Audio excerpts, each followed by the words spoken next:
Hello, Mabuhay. Welcome back to another episode of Krista's Curiosity. And as part of this art culture series that I'm following, I wanted to interview a cool artist friend of mine from Homeroom UW, where we all kind of started and met in editorial committee. You joined the year, I think the year after I had joined. I joined my junior year. Yes. So that was, I don't remember years anymore. I know, I don't remember Everything's years. blurry. And we're also a little congested, but yeah, we're going to have a good time. And Sophia, can you introduce yourself as an artist, as a person? I know we were talking about your Nordstrom job before this, but you were more than that. Yes. So my name's Sophia. I was born in Seattle. I'm 23 years old, and I've been making art ever since I was a kid, though it's kind of like changed like to the degree in what I make. So I would say my work is very sculptural, though I do like to do like painting. She made me this clip, guys. It's so cute. My caterpillar. It started when my parents would get me like Play-Doh, and I just started like making things and drying it out. Did you try to eat it? Sorry. I definitely did eat it, and it does not taste good, but it smells really good. And the texture is really good, so they should make it edible and tasty. But I would just start like filling up my shelves with like little creatures and sculptures, and then they started getting me like oven baked clay, which is what that's made out of. And then for like a really long time, I didn't see, or like no one really like tells you the path that you can like have to like grow up and be an artist. So like I definitely kind of like abandoned that side of myself for a bit in high school, and then COVID hit, and I was like, there's nothing else I want to do. Like there's nothing else I can see myself succeeding in, because I'm not very good at doing things that I don't love. I like definitely dropped the ball. So I committed to art at UW and then finished my degree there. And that's where I got into like really upgrading the materials that I worked with. I ended up in a glass class by chance, and that was like 2.5 years ago. Oh my God, that was already 2 years ago. I know. I remember scary. her saying this when I had reached out to Sophia. Like that was kind of the first thing I remembered when we were sharing out. You're like, I'm taking a glass blowing class, and like it's a different form of art, because like what you create in the beginning is ultimately like what you get in the end, because you can't revise it, you can't go back and like edit it. Like if it's writing or if it's like actually hand drawn, you can't erase it. Yeah, it's interesting with glass because it carries like memory. Like if you make a mark in it, that might show up later in your piece. There are things you can do after, like with cold working, where you can kind of like, once it's like in its form, kind of like sand things down and then repolish, which is a whole nother part of the art, which is like crazy time consuming, like a lot of really talented cold workers out there. But yeah, like it was really cool getting into like glass. I had actually taken one class when I was 13 for like a workshop like in middle school, and I remember hating it because I was like really scared of fire. And it like makes these popping noises if you like turn the oxygen on too fast. So I'd be like jumping out of my seat. I thought I was gonna have to quit, but I'm really glad I persevered, because it's something you just get like used to. And yeah, so I actually got to go to Pilchuck Glass School last summer for a 3-week intensive, and that's why I learned from like some awesome like masters in the craft how to like kind of level up my glass game. So that's kind of what I do in my free time now. Go to the glass studio when I can. have you like made vases, or like what have you like made? Yeah, so there's 2 kinds of like typical like glass like ways to make things out of hot glass. There's a bunch.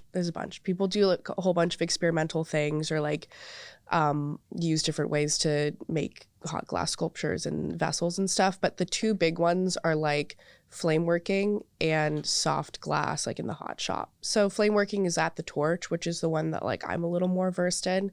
And then there's like the hot shop, which is the one like if you've seen the Netflix show Blown Away, that's like what they're doing. So that's the hot shop where you're like dipping the rod into like the furnace and then getting like the glass and gathering it and then blowing it and shaping it and stuff.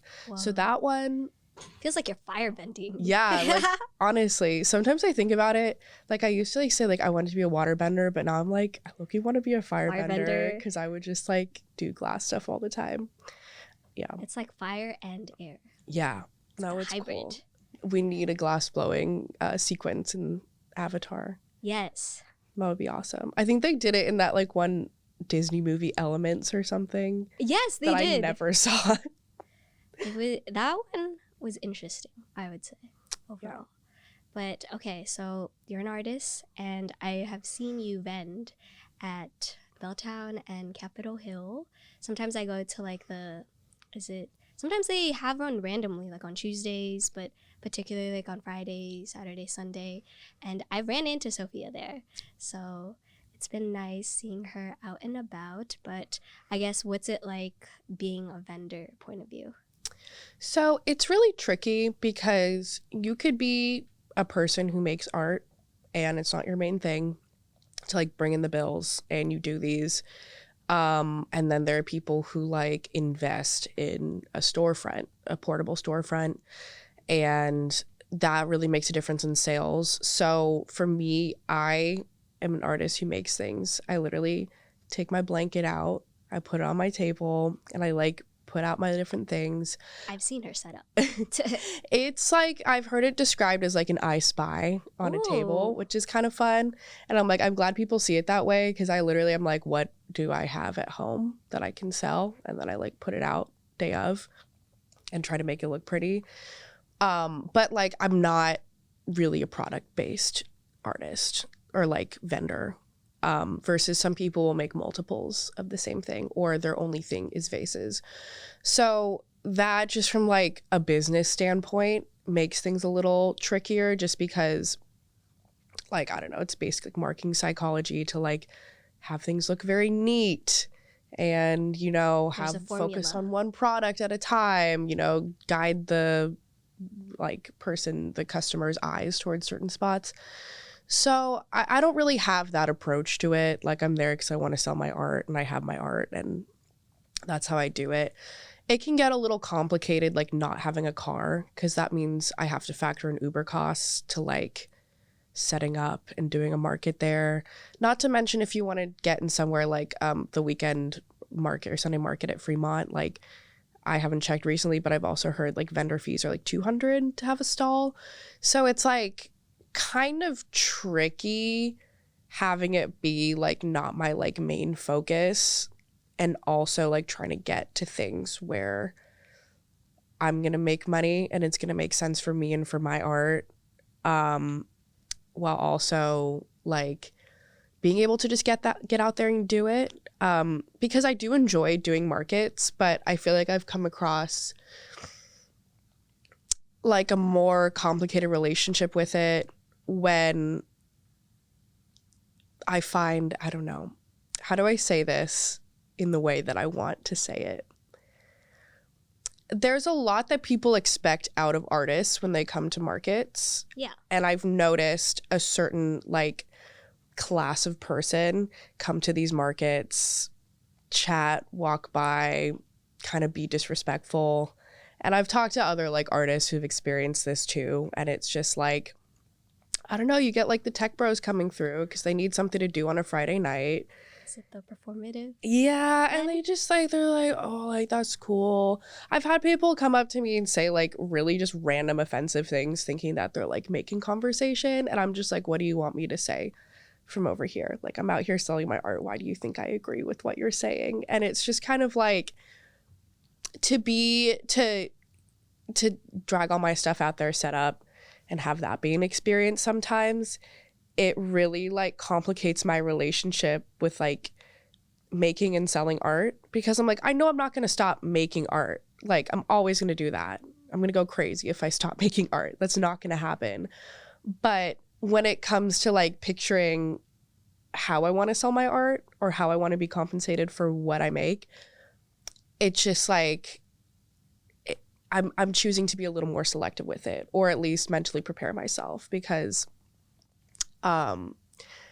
we live in such like an art focused city, but like not a lot of people know that though. Really? I feel like they don't. Interesting. They just see I'm just like, look around. Or they're blind. Yeah. I think they're blind. I think maybe I would understand if like a lot of transplants think that. Or, you know, or I'm just like, what circles are you hanging out in? Like, even on the way here, on the way on the bus, like, someone just like had glued a bunch of canvases to like random signs around my neighborhood. Like, you just gotta look. But I think that's the thing where it's like Seattle is so corporatized and so tech that people are like hearing about these art things because like there's like a corporation being like, oh, we're like sponsoring this thing. And like that's cool. Sponsor the arts. I'm not saying that. Fund the arts. But why are they funding the arts? Like they want the clout of the artists. Like, oh, we gave money to this. We helped make this happen. So that makes us look good. I don't know. You could get into this further. And I think it's more nuanced than that too, for sure. It's just like we're at that weird crossroads of like a rapidly growing city that is also becoming like unlivable in terms of like cost of living. And I don't know, like there's talk of like boosting the creative economy and like raising artists up to that point of like where tech people are making money. But at the same time, in order to do that in the way that they want to do that is like through like corporate methods, which is like inherently conflicting with like the values of like art, because then you're just, I don't know, you're just like, how do we make art more capitalism? And that's like not what we need. And like that's not even to mention like the relationship with like AI and art in Seattle. AI. Like, I've been talking to some of my, like, artist friends, and I actually did, like, a brief, like, interview with a friend about, like, my stance on AI and art, and there's a lot there. But I think it's really telling that, like, a lot of, like, corporations and, like, galleries and people don't want to make a stance because they're, like, afraid of how much, like, AI investment or how much investment is in money. Yeah, and like how that's like our thing in Seattle, and I'm just like, I don't know, it's stupid because it is. Yeah, I was telling Sophia that before this podcast recording I met with another friend who lives in Capitol Hill, so she's very well versed in kind of the arts and culture, and we were talking, or we weren't talking, but like we were making a joke about like everything's like just AI, like AI matcha, AI everything. Like put AI next to it and it feels like it's such a key buzz term and it's like very icky. Yeah. Yeah. It really is. And like I think it's just we don't know what it is fully, but what we do know about it is not good. Like, we know that it's, like, killing the already limited resources we have. We know that it's, like, gonna take people's jobs if it hasn't already. And, like, I don't know, more importantly, like, we only see, like, surface level of AI. Like, the rest of the AI is, like, behind a government wall that they're, like, developing. So it's, like, I don't know. People can make the argument of, like, AI is inherently neutral because it's a tool. But it's, like, who's funding it? Who operates it? Like, I don't know how it can be neutral if that's the case, and the way that it's applied, and I don't know. And not to mention, like, I don't think we need AI to take over art. Like, we're already fighting to have funding for the arts, and then you're just gonna like hand that over to like to a robot, a machine, to a robot. Like, a robot can't make this. Exactly. This was handmade with love. Yeah. Yes. But moving away from like AI topics, jumping back into like what you want to do as an artist, like are there any new like art methods you want to like explore? Because it seems like glass blowing has been taking up your time. I also want to keep practicing airbrushing. Like, I airbrushed my hoodie. Ooh, yes, the cat. cat. I've been doing a few pieces like that, but I think that would be cool. Block printing's really cool. I've been like working on that a little bit. everything. Everything. You could ask me that question. I'll just start listing everything, like all anything around. and everything. I think that would be cool.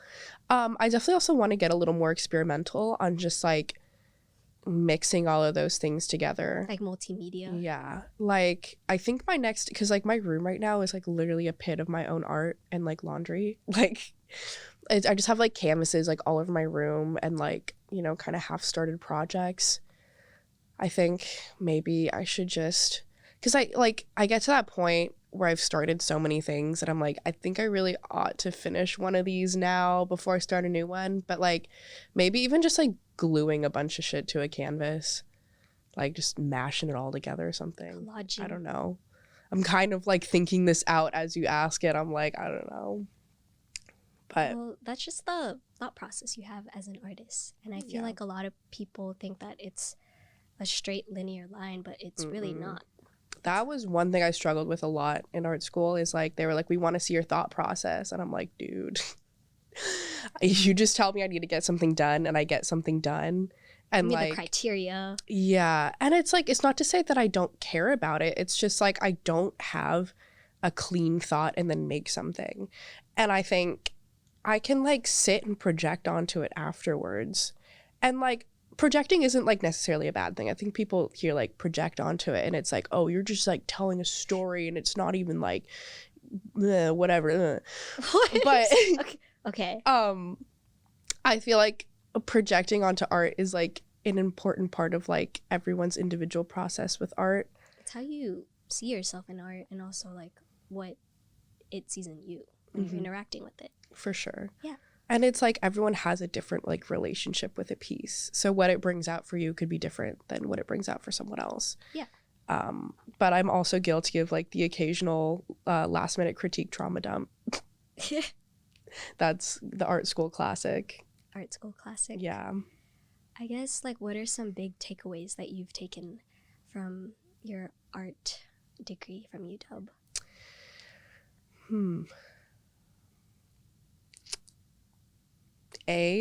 Studio access is everything.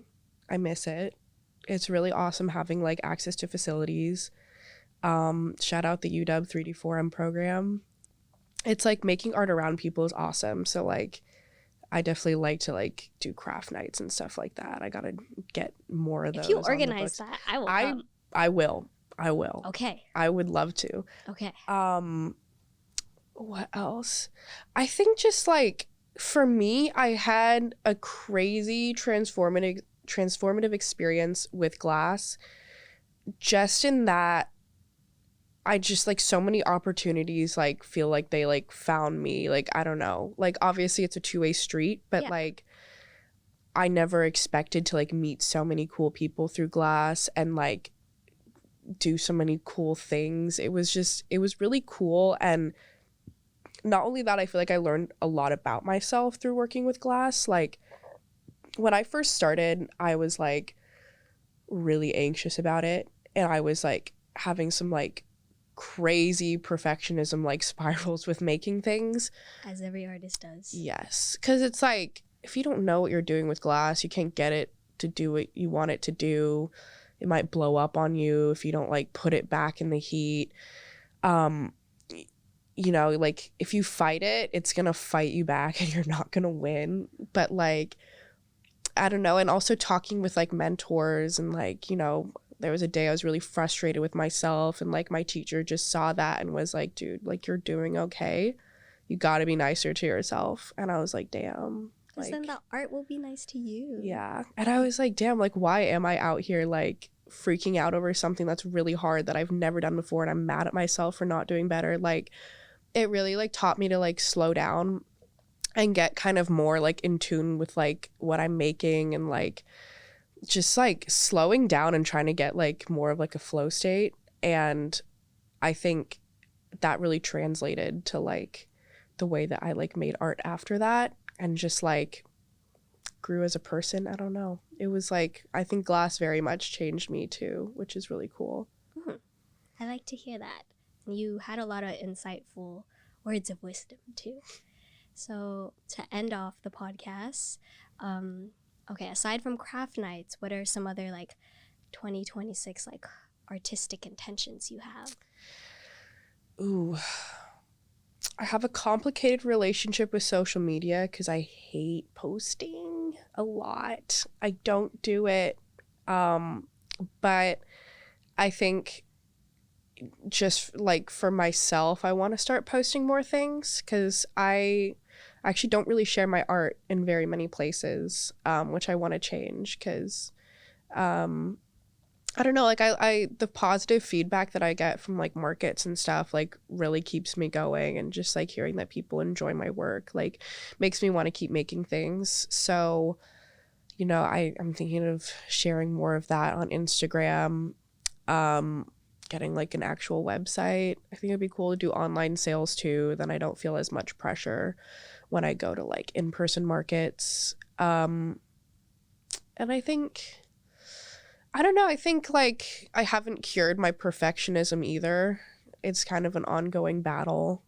I think just like playing around with like art more, and I think craft nights, honestly, like just like getting more people who don't consider themselves like artists into like the same space as like people who are creating all the time, because I think it's a really important thing for people to like flex their creative muscle. Like it's not like something that's bestowed upon you when you're born with the gift of creativity. Like it's like everyone expresses it in different ways and everyone has it. You just need to like use it. So I think just kind of like getting more people like making stuff with me, I think that would be really fun. And I think that's what we really need right now. If you organize it, I will come. Yes. Yes. But we will make sure to link your Art Dump account in the bio, and yeah, kind of tagging you and everything that we do for this episode. But yeah, thank you so much for being here. We had to reschedule so many times, but yes. We did it. We did it! Thank you. Okay. Thank you for having me.